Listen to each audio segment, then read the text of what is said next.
Bonjour Vincent. Bonjour Virginie. Bon, vous savez plus quoi inventer pour vous rendre intéressant? Exactement. En fait, non, j'ai appris un super mot il y a 3 semaines. Je me suis dit, il faut que je le place dans l'émission. Celui-là, il est génial. Il faut en parler dans Nord-Pas-de-Calais matin. Allez, redites-le. C'est quoi le nom C'est la barbare? sérendipité. Serendipity. En anglais, ça donne ça exactement. Sérendipité. C'est un ami qui m'a parlé de ça. Il m'a dit, ça devrait t'intéresser, ce truc-là. Regarde un peu. Alors, je me suis renseigné.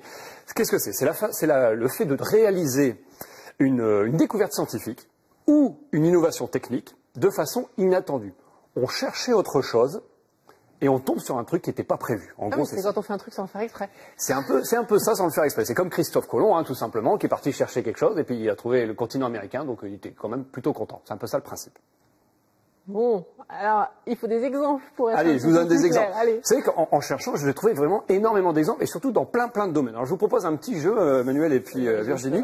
Vous allez essayer de trouver qu'est-ce qui a été découvert de façon comme ça, pas fait exprès. On est en 1848. Je m'appelle James Marshall. Je suis charpentier. Je construis une scierie dans le Nevada, d'accord.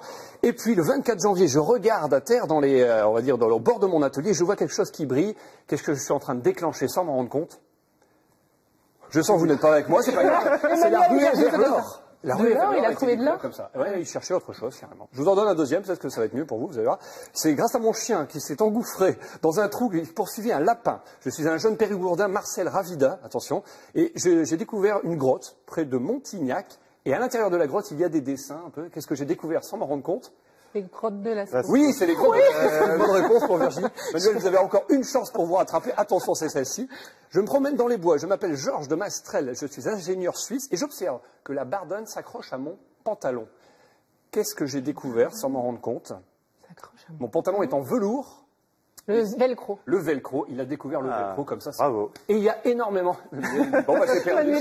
Merci. Il y a énormément comme ça. Mais quand vous dites ça, moi, ça me fait penser plutôt à de la cuisine, en fait. La tarte tatin, le roquefort. C'est exactement le même principe. On est tout à fait d'accord. Vous aussi, je suis sûre que vous avez des exemples. Les bêtises de Cambrai. Ah, voilà. Il paraît que c'était une erreur au départ et c'est pour ça que ça s'appelle les bêtises d'ailleurs. Bêtises, oui, c'est vrai. C'est exactement ça. Et il y a plein de principes comme ça où on se rend compte que finalement c'est quoi? C'est de se dire, parce que ça peut s'appliquer à la vie de tous les jours. Moi je me dis, on n'a pas besoin d'être chercheur pour vivre la sérendipité. C'est, je vais à une soirée, c'est pas prévu, et puis bon, bah, je dis, on va à la clé, je vais à une soirée, je connais personne. Moi c'est ce qui m'est arrivé il y a pas très longtemps. Je me dis, bon, bah, je connais personne, au moins je vais danser. Alors je m'attends à danser, je suis content. Et en fait, il n'y a pas de musique dans cette soirée.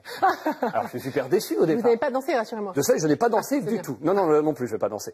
Mais qu'est-ce qui se passe? Ben, je dis, bon, bah, je vais discuter. Puis hop, je me retrouve à discuter avec quelqu'un. Puis je discute avec une deuxième personne. Et cette deuxième personne, ben, il se trouve qu'elle travaille dans une entreprise en Belgique et qu'elle me dit, oh, tu vois, ça m'intéresse ce que vous faites. J'ai donné ma carte de visite, elle m'a renvoyé un mail. Et voilà, je vais peut-être aller travailler là-bas. Ça, c'est de la sérendipité. Ah, mais vous restez avec nous quand même. Oui, non, mais bien sûr, on est d'accord. Voilà. Mais c'est un peu comme quand je vais faire du shopping. J'ai absolument besoin d'un pantalon et je reviens avec des vestes, des robes et des jupes. C'est pareil. J'ai pas trouvé ce que je cherchais, mais j'ai trouvé autre chose. On peut le voir comme ça, Virginie, si vous voulez. Chacun ses exemples, hein, finalement. Ça marche pas, je crois. Non, mais si. En résumé, faut rester ouvert. En conclusion, je dis, voilà, quand on cherche un cadeau, des vacances, un restaurant, n'importe quoi, peu importe ce qu'on cherche, peu importe le projet, ou en tout cas bref, restons curieux, lâchons prise, et puis, bah, acceptons de ne pas tout maîtriser, et peut-être de se rendre compte que l'on va, par le biais du hasard, découvrir quelque chose qui n'était pas prévu. Et d'ailleurs, vous savez qu'en Angleterre, maintenant, il existe des magasins, vous parliez de Serendipity, des Serendipity Shops. En fait, ce sont des magasins de cadeaux où on entre et on ne sait pas ce qu'on va trouver, mais on sait qu'on va trouver un cadeau pour la personne. Ouais, c'est le bazar à 10 €, quoi. Ouais, si vous voulez. Vous avez le chic, Virginie, pour résumer un peu de façon...